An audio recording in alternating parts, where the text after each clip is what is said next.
Hi, St. Columbus. Amy Molina Moore here, and I'm ready to let you in on a little secret. The quarantine has been winning. I know some of you, like me, were not made for life in quarantine. I'm finding it pretty challenging at any given day to focus on what the most important thing is or to accomplish all the things that I set out to do, both parenting-wise and work-wise. It's really challenging. And so a few weeks back, recognizing that my mind was becoming a blob and wondering what I could do about it, I remembered that I had stopped doing the best practice that I did in my previous life, in my pre-quarantine life. So every day I'd get myself situated and I would have my scripture readings and I would read the passage for the day, give myself time to journal and meditate.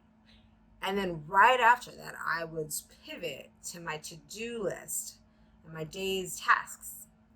And luckily for me, another person clued me in on this planner that has it all together. You get the scripture readings, an opportunity to write your priorities, and then your to-do list.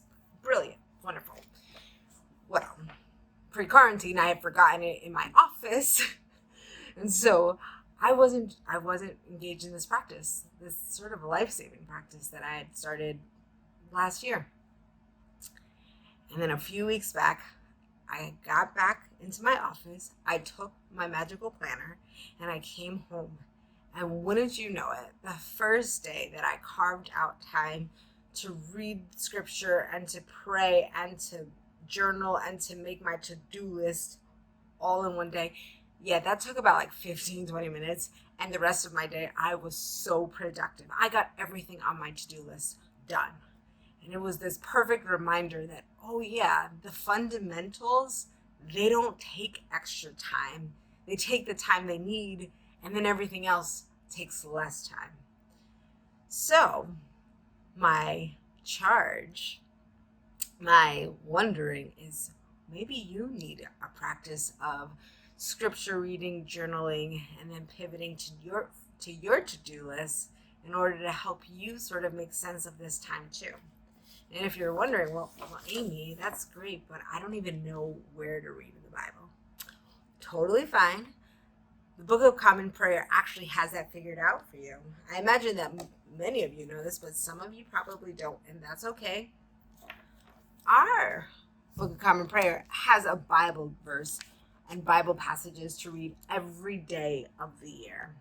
So we are in week 3 of Easter, year 2, because 2020 is an even year. And today is an Exodus reading, a Colossians reading, and a Matthew reading, and then Psalms. There's always Psalms. So what I'm going to invite you to do is I'm going to invite you to turn to page 961 in your BCP or go to bcp.org and look up the daily lectionary, read some scripture, pray, journal, or meditate, and then swivel to your to-do list and jot down the most important things that you need to get done. And then let me know how it goes. How's this experiment of ordering your day with scripture and prayer as your launch pad? I know it's made a big difference for me. And you see those two check marks?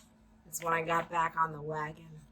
So I'm going to invite you friends to get back on the wagon, invite God into your planning, and together we will survive and beat this quarantine. All right, you guys are in my prayers. Bye.